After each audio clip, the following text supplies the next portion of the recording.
Hi everyone, आज की video में हम पढ़ने वाले हैं हैशमैप के बारे में। हम देखेंगे हैशमैप होता क्या है, हैशमैप को हम किस तरीके से यूज करते हैं, हैशमैप के अंदर कोलिजन क्या होता है, इंटरनल इंप्लीमेंटेशन हैशमैप का किस तरीके से हुआ है और हैशटेबल हैशमैप के अंदर किस तरीके से यूज हो रहा होता है, और मैप कितने तरीके के होते हैं C++ में। जो हमारी STL लाइब्रेरी है उसमें किस तरीके के मैप आपको मिलते हैं और कौन से मैप का यूज आपको कब करना है। और उससे भी पहले जो कुछ क्वेश्चंस आपके लिए इंपॉर्टेंट है वो है कि हैशमैप क्यों यूज होता है, वाई वी नीड हैशमैप। तो सबसे पहले हमें यह समझना पड़ेगा, ठीक है। तो अब हम सबसे पहले वही समझेंगे। डेफिनेशन के भी पहले आपको यह पता होना चाहिए वाई वी नीड, ठीक है, हैशमैप। तो इसको आप किस तरीके से समझ सकते हो, इसको आप इस तरीके से समझोगे। हम एक एग्जांपल लेंगे। हमने क्या किया, एक स्ट्रिंग ली, ठीक है, जिसके अंदर कुछ कैरेक्टर है, ठीक है, ये सब कैरेक्टर हो गए। str नाम की एक स्ट्रिंग हमने ले ली। अब ये जो स्ट्रिंग है इसके अंदर रिपीटेड कैरेक्टर है, तो आपको क्या बताना है, काउंट बताना है। काउंट कैसे कि a कितने बार आया है, b कितने बार आया, c कितनी बार, d कितनी बार। तो d कितनी बार, एक बार, c कितनी बार, 3 बार, ठीक है, b कितनी बार, 2 बार, a कितनी बार, 2 बार, ठीक है। अब अगर आपने ये चीज एरे के जरिए सॉल्व करी होगी तो हम क्या करते हैं, जब भी हमारे पास कैरेक्टर ऑफ स्ट्रिंग रहती है तो हम क्या करते हैं, एरे बना लेते हैं। और जैसे कि आपको पता है a की आस्की वैल्यू होती है 48, ठीक है। तो हम क्या करेंगे, आस्की वैल्यू का हम कोई भी वैल्यू जब भी आएगी a-48 तो क्या होगा, ये 0 देगा। तो a का हम 0 पे रख सकते हैं कि काउंट कितना होगा, ठीक है। वैसे ही b का 1 पे, तो a का हमने यहाँ काउंट रख दिया, b का हमने यहाँ, c का हमने यहाँ, ठीक है। तो हम इस तरीके से इसका काउंट स्टोर करते थे एरे। और एरे का साइज कितना होता था हमारा, 256, क्योंकि जो मैक्सिमम कैरेक्टर्स हो सकते हैं उसकी लेंथ 256 हो सकती है। मतलब 256 स्पेशल कैरेक्टर और पूरे कैरेक्टर जितने भी होते हैं 256 के अंदर सब खत्म हो जाएंगे, साइज होता है इसका, ठीक है। तो हम ये साइज का एरे बना के हम इसमें काउंट स्टोर कर सकते थे। और हमें अगर a का चेक करना है, a में कितने हैं, तो हम क्या करेंगे, a-48 करेंगे तो हमें मिल जाएगा a में कितना काउंट है, 2, क्योंकि a-48 करने पे आपको 0 मिलेगा। तो AR(0) पे क्या रखा है, 2, तो हमें क्या, a का काउंट मिल गया यहाँ पे। ऐसी b का काउंट है तो b-48 करोगे तो 1 आएगा। तो AR(1) पे क्या रखा है, AR(1) पे रखा है 2, ठीक है, ये यहाँ पे। तो आपको इस तरीके से यहाँ पे काउंट मिल रहा होगा। तो काउंट से आप पता लगा लोगे कि कहाँ पे क्या है। तो ये अप्रोच हम बिना हैशमैप के यूज कर सकते हैं। अगर हमारे पास normal string, characters of string है तो हम इसको यूज कर लेंगे। बट वहीं अगर मैं आपको वर्ड ऑफ स्ट्रिंग दे दूं, अगर मैं एग्जांपल लूं अगर मैं एग्जांपल लूं आपके सामने, ठीक है, कि I love DSA कोर्स, ठीक है, because I am good boy, ठीक है। ये मैंने एक एग्जांपल दिया। अब ये एग्जांपल एक स्ट्रिंग है। अब आपको बताना है कौन सा वर्ड कितने बार रिपीट हुआ है। तो यहां पे क्या होगा, आपका जो एरे है उसमें आप जो डिसाइड करते थे कि कौन से इंडेक्स पे मुझे क्या स्टोर करना है, 0 पे मुझे क्या स्टोर करना है, जैसे 0 पे मैं a की काउंट स्टोर कर रहा हूं, b का काउंट स्टोर कर रहा हूं 1 पे, बट यहां पे पूरा वर्ड है। तो ये वर्ड पे आप कैसे डिसाइड करोगे कि कौन सा वर्ड कहां स्टोर होगा, ठीक है। तो ये तो मुझे समझ में आ गया भैया कि ये जो काउंट है ये सिंगल कैरेक्टर पे चलता है। अगर a b c इसका काउंट मांगा जाता तो मैं एरे का यूज करके काउंट दे देता। बट हमारे पास अगर वर्ड है, वर्ड में क्या होता है, मल्टीपल कैरेक्टर्स होते हैं। और जब भी ऐसा होता है तो आप क्या करोगे, ये आप एरे में स्टोर नहीं कर पाओगे। तो ये प्रॉब्लम हमने फेस करी थी उस समय जब हमारे पास हैशमैप नहीं था। तो फिर हैशमैप का कॉन्सेप्ट आया। हैशमैप में क्या होता था, हैशमैप में ये होता है कि हम जैसे ये लव है तो ये हमारी की हो जाएगी और इसकी वैल्यू की, ये कितने बार आया, 2 बार आया। तो हैशमैप क्या करेगा, ये की और वैल्यू को स्टोर करके रखेगा अपने पास। इसलिए हैशमैप का कॉन्सेप्ट आया था। तो होप आपको समझ में आया होगा कि वाई वी नीड हैशमैप, ठीक है, कि हमें हैशमैप की क्यों जरूरत पड़ी। अब समझते हैं हैशमैप की डेफिनेशन कि एक्चुअली में हैशमैप होता क्या है। तो आ जाओ इंट्रोडक्शन पे आ जाते हैं। इंट्रो पढ़ लेते हैं हैशमैप का कि ओरिजिनली में हैशमैप करता क्या है। ओके, तो hashmap is a data structure which store the key and value pairs. ठीक है, की एंड वैल्यू। हैशमैप का जो कॉन्सेप्ट होता है वो की और वैल्यू पर डिपेंड करता है कि हैशमैप की और वैल्यू को स्टोर करके रखता है। ठीक है, अब यहाँ पे की और वैल्यू का मतलब क्या है, अगर मेरा जो नेम है, ठीक है, मैं अगर नेम लिख दूँ, अगर मेरा नेम है तरुण, वो 5 बार आया तो ये उसकी की हो गई। ठीक है, ये की हो गई और 5 उसकी वैल्यू हो गई। अगर यूज़र ने पूछा कि तरुण कितने बार आया है तो मैं सीधे बता दूंगा कि भाई मैप ऑफ तरुण कितने बार आया है, तो ये आंसर ला के दे रहा होगा मुझे 5। ठीक है, तो इस तरीके से काम कर रहा होता है। ये हमेशा की और वैल्यू पेयर में स्टोर करेगा चीज़ों को। ओके, इसी को बोलते हैं हम हैशमैप, जो की और वैल्यू को स्टोर करता है। ओके, होप आपको यहां तक समझ में आया होगा। अब समझते हैं कि हैशमैप इंटरनली कैसे यूज होता है। हमने ये तो समझ लिया भैया कि हैशमैप के अंदर की होगा, ठीक है, वैल्यू होगा, की और वैल्यू होगा हैशमैप के अंदर, ये हमें समझ में आ गया अच्छे से। हम की पे कुछ वैल्यू सेट कर रहे होंगे, अगर मैंने एक की लिखी उस पर मैंने कुछ वैल्यू सेट कर दी, अगर मैंने नई की बनाई उस पर कुछ वैल्यू सेट कर दी। ठीक है, तो ये तो मुझे पता चल गया की और वैल्यू है। ठीक है, अब हैशमैप इंटरनली कैसे काम कर रहा होता है, हैशमैप किस तरीके से अंदर जाके वैल्यू स्टोर करता है। जैसे तरुण मैंने की बनाई तो ये किस तरीके से ढूंढेगा कि तरुण पे 5 रखा है, इसको कैसे पता चलेगा ये की का वैल्यू क्या है। ओके, तो ये कैसे पता चलता है हैशमैप को, हैशमैप क्या करता है, हैश टेबल में वैल्यू स्टोर करता रहता है। ठीक है, हैश टेबल क्या होता है, हैश टेबल एक जो आपकी की रहेगी उसका हैशिंग करके एक टेबल रहेगा, उसमें बहुत सारे कॉलम्स होंगे। ठीक है, हैशिंग करके वो ऐसी यूनिक कॉम्बिनेशन बनाएगा कि जो अगर तरुण की है तो तरुण की यहाँ पे स्टोर होगी। ठीक है, इसमें 5 यहाँ पे ये की हो गई, ये वैल्यू हो गई, इसका बोलते हैं हैशमैप। ठीक है, with the help of hashing function ये डिसाइड करेगा कि मुझे वैल्यू कहाँ पे रखना है। और जब भी यूज़र को चाहिए होगी वैल्यू, अगर यूज़र गेट करता है कि गेट तरुण की लाके दो, तो ये लेके आ रहा होगा आउटपुट में 5। ठीक है, क्योंकि ये हैश टेबल में हमारे पास वैल्यू 5 है तरुण की पे। अब यहाँ पे और भी अगर वैल्यू रख दूँ, मैं अमूल रख दूँ कि अमूल 2 है, और किरण रख दूँ कि किरण 10 है। ठीक है, तो इस तरीके की वैल्यू रख दी। अब अगर ये हैश टेबल फुल हो जाता है, ओके, या हैशिंग फंक्शन सेम वैल्यू लाके दे रहा होता है, जैसे मैंने क्या किया, मैंने तरुण स्टोर कर दिया, उसके बाद मैंने कोशिश की, ठीक है, समझ लो कि ये टेबल था आपके पास, इसमें तरुण नाम की प्रेजेंट है और उसकी वैल्यू भी प्रेजेंट है। मैंने क्या बोला, मेरे को अरुण डालना है, तो हैशिंग फंक्शन ने क्या किया, हैशिंग फंक्शन ने हैश टेबल में एक इंडेक्स बताया कि यहाँ पे जाके अरुण को स्टोर कर दो। तो हम क्या गए, हम यहीं पे चले गए जहाँ पे तरुण पहले से था। तो ये कॉन्सेप्ट आता है कोलिजन का। तो यहाँ पे क्या होगा, कोलिजन। अब जब कोलिजन होता है ना, तो कोलिजन के बाद क्या करता है हैशमैप कोलिजन को रिजॉल्व करने के लिए नेक्स्ट इंडेक्स फाइंड करता है कि वो इंडेक्स पे उसे पता चल जाता है कि ये इंडेक्स पे तो कुछ रखा हुआ है, अब मुझे नेक्स्ट इंडेक्स फाइंड करना है। तो वो क्या करता है, अरुण को यहाँ स्टोर कर देगा, अरुण की जितनी वैल्यू होगी वो यहाँ स्टोर हो जाएगी।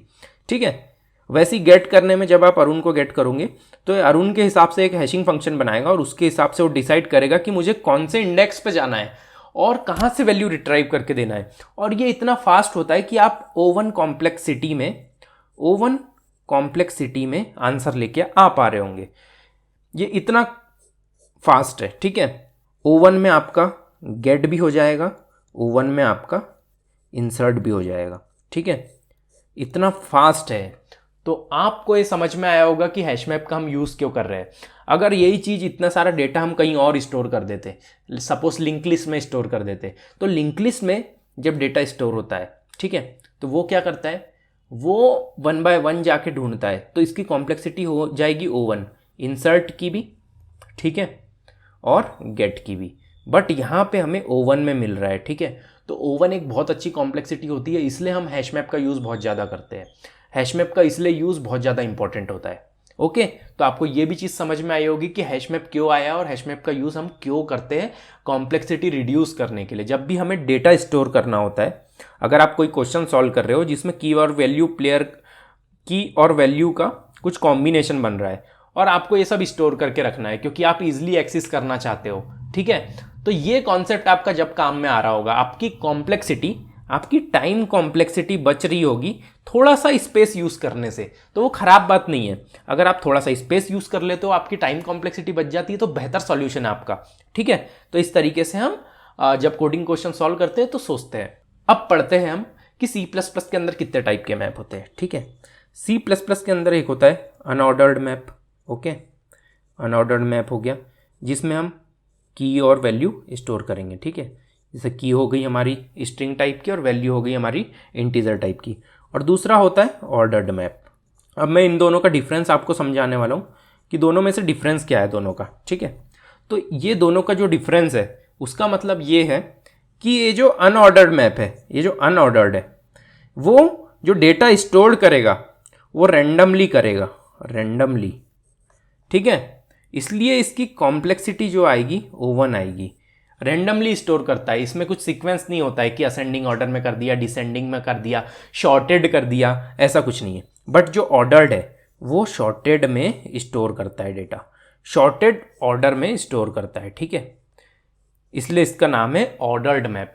ये एक ऑर्डर में स्टोर कर रहा होता है। बट ऑर्डर के कारण क्या होता है ना, ऑर्डर के कारण आपकी जो वर्स्ट केस की टाइम कॉम्प्लेक्सिटी O1 हो जाती है, जो कि एक अच्छा सॉल्यूशन नहीं माना जाता है। बट आपको बहुत जगह ऐसा होता है कि आपको शॉर्टेड डेटा चाहिए होता है, कि जो डेटा मैं स्टोर कर रहा हूँ वो शॉर्टेड हो, तब आपको क्या यूज़ करना है, ऑर्डर्ड मैप। और अगर आपकी ऐसी कोई रिक्वायरमेंट नहीं है, आपको सिर्फ की और उसका काउंट चेक करना है कि ये कितनी बार प्रेजेंट है, तो उस केस में आप अनऑर्डर्ड मैप का यूज़ करोगे। क्योंकि जब आप गेट करोगे ना, कोई भी डेटा गेट करने की कोशिश करोगे, तो आपको O1 में सॉल्यूशन मिल रहा होगा, तो unordered map is a good way. जब तक आपको ऐसा लगता नहीं है कि यहाँ पे मुझे शॉर्टेड डेटा चाहिए या सीक्वेंस में चाहिए, तो अनऑर्डर्ड मैप ही आपको हमेशा यूज करना है। तो आपको ये भी पता चल गया कि कौन कौन से मैप होते हैं और कौन सा हमें किस सिचुएशन में यूज करना है। इसको एक और सिनारियो से आप समझ सकते हो। अगर आपके पास नंबर ऑफ, ठीक है, क्रेडिट कार्ड्स है, कुछ भी समझ सकते हो आप समझ लो मैं एक होटल का मालिक, ठीक है, मैं एक होटल का मालिक हूँ, मेरे पास बहुत सारे कस्टमर्स आते हैं, हर कस्टमर मुझे अपना क्रेडिट कार्ड रखने को देता है जब तक वो होटल में स्टे करता है, रखने को दे दिया, ठीक है। तो ये देता है। अब जब वो चेकआउट होता है, ठीक है, चेकआउट का मतलब जब वो जाता है होटल छोड़ के, तब वो अपना क्रेडिट कार्ड वापस लेता है। बट आपकी होटल्स कुछ इतनी बड़ी हो गई कि आपके यहाँ 1000 कस्टमर्स आने लगे, आपकी होटल में 1000 कस्टमर्स डेली आने लगे। और जब 1000 कस्टमर आते हैं तो आप क्रेडिट कार्ड 1000 लोगों का रखते हैं, ओके। और जब कस्टमर जाते हैं तो आपको 1000 लोगों को क्रेडिट कार्ड वापस करना पड़ता है, ओके। तो यहाँ पे क्या प्रॉब्लम आ रही थी, जब ये नंबर बड़ा होते जा रहा है, जैसे 10,000 हो गया, 1000 की जगह 10,000 हो गया, 1 लाख हो गया, तो आप इसको रखोगे कहाँ? ये क्रेडिट कार्ड अगर आप इसको ड्रॉल में रखते हो या कहीं पे भी आपका फिजिकल जगह है वहाँ पे आपने रैंडमली रख दिया, अब कोई कस्टमर आया, उसने बोला कि मुझे मेरा क्रेडिट कार्ड चाहिए, तो आपको तो ढूंढना पड़ेगा। 10,000 में आप ढूंढोगे क्या कि कौन सा कहाँ पे रखा है ये क्रेडिट कार्ड? तो उसके लिए आप शॉर्टेड मैप का यूज़ कर सकते हो या की वैल्यू पेयर में कर सकते हो। एज ए फिजिकल एग्जाम्पल मैं क्या बता सकता हूँ आपको कि आपके पास मल्टीपल लॉकर्स है, ठीक है। तो आप क्या करोगे, जिसका नाम A से चालू होता है उसका आप यहाँ रख दोगे, जिसका नाम B से चालू होता है उसका यहाँ रख दोगे, जिसका नाम C से चालू होता है उसका यहाँ रख दोगे।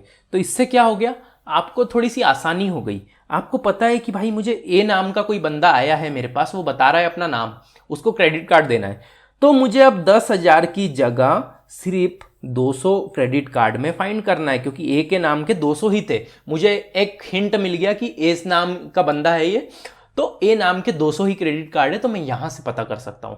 इसी तरीके से हैश मैप और हैश टेबल का भी कॉन्सेप्ट चल रहा होता है। वो इस तरीके से हैशिंग करके डेटा स्टोर करके रखता है कि आप आसानी से वो डेटा को रिट्राइव कर सको विथ लेस टाइम कॉम्प्लेक्सिटी। इस तरीके से हमारा हैश मैप काम कर रहा होता है। तो लेते हैं पहला example, I am Tarun and I am a software developer in India. ठीक है, अब ये आपके पास एक स्ट्रिंग है। ठीक है, ये आपके पास एक स्ट्रिंग है। अब आपको बताना है कि इसमें कौन सा वर्ड कितने बार प्रेजेंट है। अगर आई है तो वो कितने बार प्रेजेंट है, आई जैसे यहाँ पे 2 बार आपको दिख रहा है तो 2 लिखना है। एम कितने बार प्रेजेंट है, एम आपको 2 दिख रहा है। डेवलपर कितने बार प्रेजेंट है, इन कितने बार प्रेजेंट है। सॉफ्टवेयर कितने बार प्रेजेंट है। ये पूरे वर्ड्स, एक एक जो आपको वर्ड दिख रहा है ये कितने बार प्रेजेंट है, आपको ये क्वेश्चन में पूछा जा सकता है कि नंबर ऑफ फ्रीक्वेंसी बताना है एक एक वर्ड की, कि कौन सा वर्ड आपका कितने बार प्रेजेंट है। तो इसमें क्या कर रहे होगे आप, एक हैश मैप बना रहे होगे। ठीक है, हैश मैप कैसे बना रहे होंगे, यहाँ पे आपको मैं सिनारियो समझा देता हूँ। यहाँ पे कौन सा मैप यूज़ होगा, अनऑर्डर्ड मैप, क्योंकि हमें शॉर्टेड डेटा नहीं चाहिए, हमें सिर्फ काउंट चाहिए। और हम की क्या रखेंगे, स्ट्रिंग, क्योंकि जो हमारी की है वो हमारा वर्ड है तो वो स्ट्रिंग टाइप का होगा। और वैल्यू क्या है, इंट। क्योंकि हम काउंट स्टोर करने वाले हैं। ओके, तो आप सीधे फॉर लूप लिख सकते हो कि भाई स्ट्रिंग है str और इसका नाम लिख दो, जैसे arr है तो arr। इसमें क्या हो रहा होगा, इसमें आपको हर बार एक एक वर्ड आ रहा होगा। पहली बार चलेगा तो आई आएगा, दूसरी बार एम, तीसरी बार तरुण, आई। ठीक है, तो आप यहाँ पे ये हैश मैप का नाम लिख दो मैप। ठीक है, तो मैप ऑफ str++। इससे क्या हो रहा होगा, जब पहला कैरेक्टर आएगा मैप ऑफ आई, ओके, तो इसमें डाल देगा 1। फिर आएगा मैप ऑफ एम तो इसमें डाल देगा 1। फिर आएगा तरुण तो मैप ऑफ तरुण में भी 1 डाल देगा। बट उसके बाद जब मैप ऑफ आई फिर से आएगा तो हमने क्या लगाया, i++, तो 1 + 1 ये 2 हो जाएगा। तो ऐसे इस तरीके से काउंट बढ़ता रहेगा और आपको बाद में पता चलेगा, जब आप आई चेक करोगे कितने बार, तो आपको काउंट मिल जाएगा कि आई भैया हमारे इसमें 2 बार आया है। तो इस तरीके से आप हैश मैप का यूज़ कर सकते हो। ये बहुत अच्छा क्वेश्चन है फ्रीक्वेंसी फाइंड करने का, कि कौन सा वर्ड कितने बार आया है स्ट्रिंग ऑफ कैरेक्टर एरे में। तो ये क्वेश्चन आपका बहुत ही बेसिक क्वेश्चन है, इससे आप बहुत अच्छे से समझ सकते हो कि किस तरीके से हैश मैप का यूज़ होता है। अब हम इम्प्लीमेंटेशन देखेंगे हैश मैप का, कि इम्प्लीमेंटेशन हम कोड वाइज कैसे करते हैं। कोड वाइज हम कंपाइलर पे करके देखने वाले हैं कि इंसर्ट कैसे होता है हैश मैप में, डिलीट कैसे होता है, हम कैसे क्वेश्चन सॉल्व कर रहे थे, कैसे हम की वैल्यू को स्टोर कर रहे होंगे, हम कोड में देखेंगे सीधे। अब कोड में चलते हैं, आपने बहुत समझ लिया, होप आपको इतना समझ में आया होगा। तो कोड में करके देखते हैं कैसे चलता है ये सब। पे देख रहे हो हमने हैश मैप क्रिएट कर लिया है, किस टाइप का, अनऑर्डर्ड टाइप का। ठीक है, तो हैश मैप क्रिएट करने के लिए आपको अनऑर्डर्ड मैप लिखना होगा। उसके बाद आप उसका की मेंशन करोगे कि कौन से टाइप की है वो की, उसके बाद आप उसकी वैल्यू मेंशन कर रहे होंगे, उसके बाद आप उसका नाम मेंशन कर रहे होंगे। तो इस तरीके से हम डिक्लेरेशन करते हैं हैश मैप का। ओके, उसके बाद अगर हमें उसमें इंसर्ट करना है कुछ वैल्यू, तो आप क्या कर रहे होंगे, हर की पे हम कुछ वैल्यू असाइन कर रहे होंगे, हर की पे हम कुछ वैल्यू असाइन कर रहे होंगे, हर की पे हम कुछ वैल्यू असाइन कर रहे होंगे। ओके, और अगर प्रिंट करना है तो ऑटो एक्स, ऑटो का मतलब होता है कोई भी डेटा टाइप हो हम उसे हैंडल कर लेंगे। C++ में फीचर होता है, अगर आपने नई वाली C++ पढ़ी हो तो नई वाली C++ में फीचर है कि अगर आप ऑटो लगाते हो तो आप कोई भी डेटा टाइप हो, इंट हो, स्ट्रिंग हो, कोई भी डेटा टाइप हो, ये हैंडल कर लेगा उसको, जैसा कि जावा में ऑब्जेक्ट होता है। ओके, तो यहाँ पे x में वैल्यू आ रही होगी तो x डॉट फर्स्ट करेंगे तो हमें की मिल रही होगी, और x डॉट सेकेंड करेंगे तो हमें वैल्यू मिल रही होगी। इसको रन करके देखते हैं क्या आ रहा है हमारे पास। तो हाँ, इसको हमने रन किया, अब देखते हैं हमें आउटपुट में क्या मिल रहा है। तो जैसे कि आप यहाँ पे देख रहे हो, हमारे को x डॉट फर्स्ट में की प्रिंट हुई, उसके बाद इसकी वैल्यू प्रिंट हुई, प्रैक्टिस की प्रिंट हुई, उसके बाद इसकी वैल्यू प्रिंट हुई। ऐसा भी कर सकते हो आप कि आप लिख दो यहाँ पे की इज लाइक दिस, एंड और लिख सकते हो आप वैल्यू इज लाइक दिस। तो आपको और बेहतर तरीके से समझ में आएगा इसकी की क्या है, वैल्यू क्या है। तो की रिपीट है, वैल्यू 30 है, की प्रैक्टिस है, वैल्यू 20 है। तो इस तरीके से आप इंसर्ट कर सकते हो एलिमेंट। और वैसे ही डिलीशन भी आपको मैं बता देता हूँ कि डिलीशन कैसे होता है। तो डिलीट करने के लिए आपके पास फंक्शन होता है इरेज। मैप डॉट इरेज, तो आप क्या कर रहे होंगे, यहाँ पे लिख सकते हो आप यू मैप डॉट इरेज, और यहाँ पे आपको की का नाम देना पड़ेगा कोड। तो कोड वाली की हमारी जो है वो डिलीट हो जाना चाहिए मैप से, तो अब 2 ही की प्रिंट होना चाहिए। ठीक है, तो देखो हमने प्रिंट किया, 2 ही की प्रिंट हो रही है, कोड वाली की मैप के अंदर से डिलीट हो गई। तो डिलीट आप इस तरीके से कर सकते हो। उसी तरीके से अगर आपको अपडेट करना है तो अपडेट करने का बहुत ही सिंपल तरीका है। अपडेट करना है और मुझे प्रैक्टिस को कुछ प्रैक्टिस के ऊपर जो हमारी प्रैक्टिस की है, ठीक है, तो हमने क्या किया, प्रैक्टिस की, ओके, प्रैक्टिस के ऊपर क्या करेंगे हम, कुछ और, हमें 50 वैल्यू चाहिए तो हम अपडेट कर देंगे वैल्यू को 50। तो अब हमारे पास प्रैक्टिस की वैल्यू 50 आना चाहिए। ठीक है, ये देखो यहाँ पे 50 आ रहा है। तो इस तरीके से आप अपडेट भी कर सकते हो वैल्यू को। और उसी तरीके से अगर आपको कुछ वैल्यू फाइंड करना है, आपको देखना है कि भाई कोई की उसमें मैप में है कि नहीं। आपको ये चेक करना है कि आपको नहीं पता मैप के अंदर कौन कौन सी की है। अब आपको देखना है कि मैप के अंदर कौन सी की प्रेजेंट है, क्या कोड प्रेजेंट है क्या मैप के अंदर। तो ये कैसे बताएगा मैप, तो इसके पास फाइंड मेथड होती है मैप के अंदर जो आपको बताती है कि वो की प्रेजेंट है कि नहीं। तो जैसे कि आप यहाँ पे देख रहे हो, हमने फाइंड मेथड यूज़ की है, और इसका मतलब क्या हुआ कि यू डॉट फाइंड पूरे मैप में चेक करेगी, हर की पे जाएगी और चेक करेगी क्या ये की इससे मैच करती है, क्या कोड हमारे मैप में प्रेजेंट है क्या। और ये मैप ख़त्म हो जाएगा और अगर कोड नहीं मिलता है तो ये रिटर्न करेगा ट्रू, और आप बोल दोगे कि एलिमेंट नहीं प्रेजेंट है, मतलब की उसमें प्रेजेंट नहीं है। और वैसे ही अगर की मिल जाती है तो हम एल्स में जाएंगे और बोल देंगे कि भाई की प्रेजेंट है। तो इस तरीके से भी आप मैप का यूज़ करके, फाइंड मेथड का यूज़ करके मैप की वैल्यूज़ चेक कर सकते हो, की चेक कर सकते हो कि कौन सी की प्रेजेंट है, कौन सी की नहीं प्रेजेंट है। और ये चीज़ बहुत जगह यूज़ हो रही होती है कोडिंग इन्वायरमेंट में। जब आप कोड लिख रहे होते हैं, लीड कोड पे जाके जब आप कोड लिख रहे होते हो, तो ये वाली चीज़ें बहुत ज़्यादा यूज़ होती है कि फाइंड मेथड, कि मैप के अंदर की प्रेजेंट है कि नहीं। बहुत बार आपको ये सिनारियो चेक करना पड़ता है, तो ये चीज़ आपके काम आ रही होगी। फाइंड मेथड आपको बहुत हेल्प कर रही होगी उस टाइम के लिए। तो ठीक है, आपको मैप समझ में आया होगा। आपको समझ में आया होगा कि मैप में हम इंसर्ट कैसे करते हैं, डिलीट कैसे कर सकते हैं, और हम अपडेट कैसे करते हैं। तीनों चीज़ें मैंने आपको बता दी। तो होप आपको ये वीडियो समझ में आया होगा, और मैप का यूज़ क्या है ये भी आपको समझ में आ गया होगा। तो ठीक है, मिलते हैं न्यू वीडियो के साथ, तब तक के लिए ओके बाय।